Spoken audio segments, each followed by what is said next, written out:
बानी पीटीआई का इनारों के खिलाफ नफरत अंगेज बयानिया। पंजाब हुकूमत ने बानी चेयरमैन के खिलाफ कानूनी कार्रवाई की मंजूरी दे दी।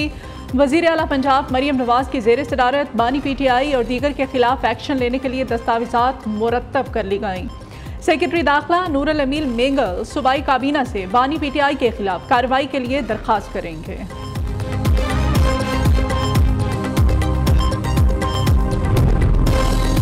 पीटीआई लीडर गजा तर्ज पर ऑपरेशन का शोर मचा रहे हैं। मीडिया पर बगैर नोटिस मरकजी दफ्तर को सील करने का झूठ बोला जा रहा है।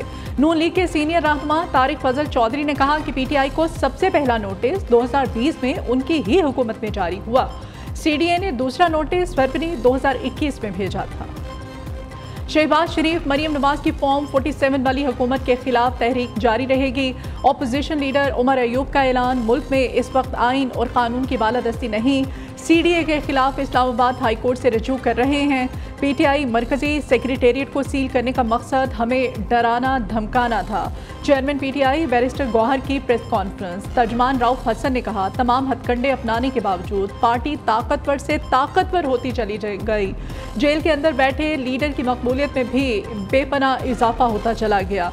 अब एक ही ऑप्शन बाकी है कि आप हमें कत्ल कर दें।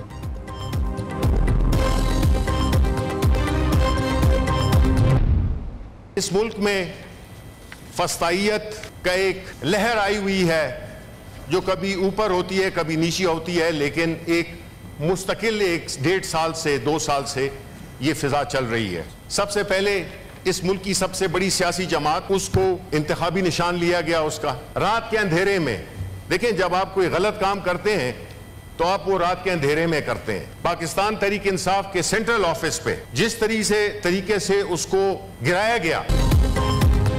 मुल्क में 1-1.5 साल से फिस्तायत की लहर चल रही है। रात के अंधेरे में पीटीआई के मरकजी ऑफिस को गिरा दिया गया। कारकुनों पर लाठी चार्ज भी किया गया। सेनेटर शिबली फराज का सेनेट में इजहार ख्याल, कहा आप नफरतें पैदा कर रहे हैं। वजीर कानून आजम वजीर ताड़र ने पीटीआई का मौक़िफ़ मुस्तरद कर दिया। रद्द-ए-अमल दिया, पीटीआई सेक्रेटेरिएट के खिलाफ ऑपरेशन सेनेट की कायमा कमेटी की हिदायत पर किया गया। ये कहना दुरुस्त नहीं कि नोटिस नहीं दिया गया। पहला नोटिस 2020 और आखिरी 10 मई 2024 को भेजा गया।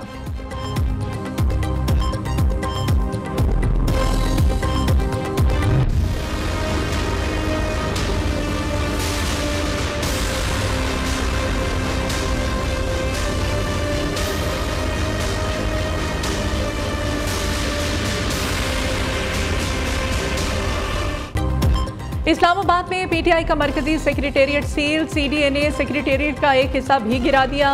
मज़ाहमत पर पीटीआई के कई कारकुन गिरफ्तार कर लिए। रहनुमा तहरीक इंसाफ आमिर मुगल समेत 25 कारकुनों के खिलाफ मुकदमा दर्ज। दहशतगर्दी के दफात भी शामिल। ऑपरेशन बिल्डिंग क़वानीन की खिलाफ वर्जी, गैर कानूनी तामीरात, तजावुज़ात के खात्मे के लिए किया गया। सीडीए का मौक़िफ़ सेक्टर G84 में वाक़ प्लॉट सरताज अली नाम के शख्स को अलॉट है।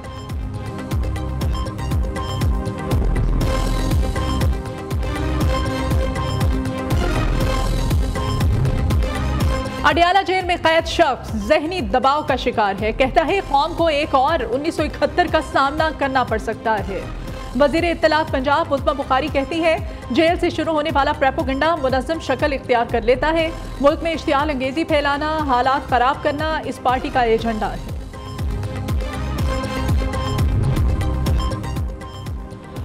हुकूमत अदलिया का एहतराम नहीं करेगी तो हमसे भी कोई तवक्को ना रखे। हुकूमत से लड़ाई नहीं चाहते, लेकिन ताली दोनों हाथों से बजती है। आपसी लड़ाई से इदारे कमजोर होते हैं। Chief justice Lahore high court justice Shahzad Malik का तकरीर से खिताब, कहा अदालतों में 800 जुडिशल अफसरान की कमी, 14 लाख मुकदमात ज़ेर इल्तवा है।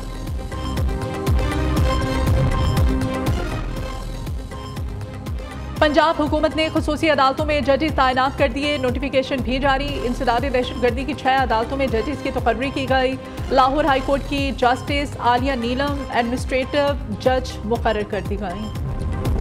खैबर पख्तूनख्वा का अगला आइंदा माली साल का 1700 अरब से ज़ायद का बजट पेश। पेंशन के लिए 166 अरब, महकमा पुलिस के लिए 3 अरब, जेल खाना जात के लिए 25 करोड़ मुख्तस, जम मसला के लिए 144 अरब रुपए रखे गए हैं। कमर्शियल प्रॉपर्टी के लिए 16% से कम करके 10% कर दिया गया।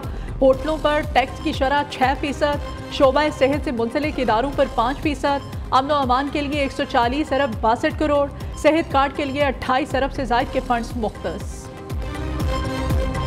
फिलहाल तो आवाम से ये अपील है कि लानते भेजिए इनके ऊपर, जो इसके जिम्मेदार है।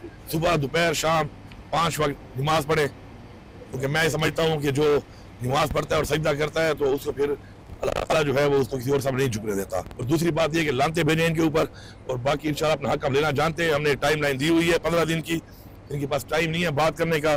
जब 15 दिन गुजरेंगे, वो डेट मेरे पास लिखी हुई है, फिर मैं इनको बताऊंगा कि फिर बटन किसका है, बिजली किसकी है, सूबा किसका है, और फिर सूबाई खुद मुख्तारी क्या है, और इसके अलावा अपनी खुददारी क्या है, और अपना हक लेना कैसे है, फिर मैं इनको बताऊंगा। अली अमीन गंडापुर का वफाकी हुकूमत को फिर लोड शेडिंग के खात्मे का अल्टीमेटम। वजीर आला खैबर पख्तूनख्वा कहते हैं 15 रोज में लोड शेडिंग का मसला हल ना किया तो फिर बताऊंगा कि क्या कर सकता हूँ, दिखा दूंगा सूबाई खुद मुख्तारी क्या होती है, सूबा किसका है, बटन किसका है, और अपना हक लेना कैसे है।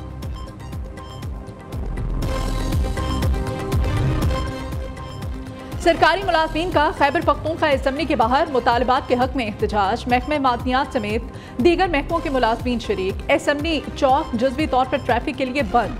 हुकूमत का इस्लाहात के नाम पर IMF एजेंडा नामंजूर। तनख्वाहों में महंगाई के तनासुब से 100% इजाफा किया जाए, मुलाजमीन का मुतालबा।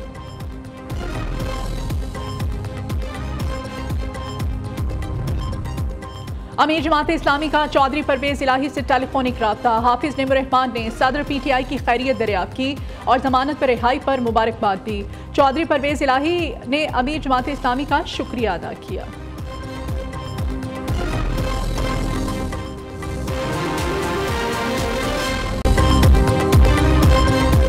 बानी PTI का इदारों के खिलाफ नफरत अंगेज बयानिया। पंजाब हुकूमत ने बानी चेयरमैन के खिलाफ कानूनी कार्रवाई की मंजूरी दे दी। वजीर आला पंजाब मरियम नवाज की ज़ेर सदारत बानी PTI और दीगर के खिलाफ एक्शन लेने के लिए दस्तावेजात मुरतब कर ली गईं। सेक्रेटरी दाखिला नूरुल अमील मेंगल सूबाई काबीना से बानी PTI के खिलाफ कार्रवाई के लिए दरख्वास्त करेंगे।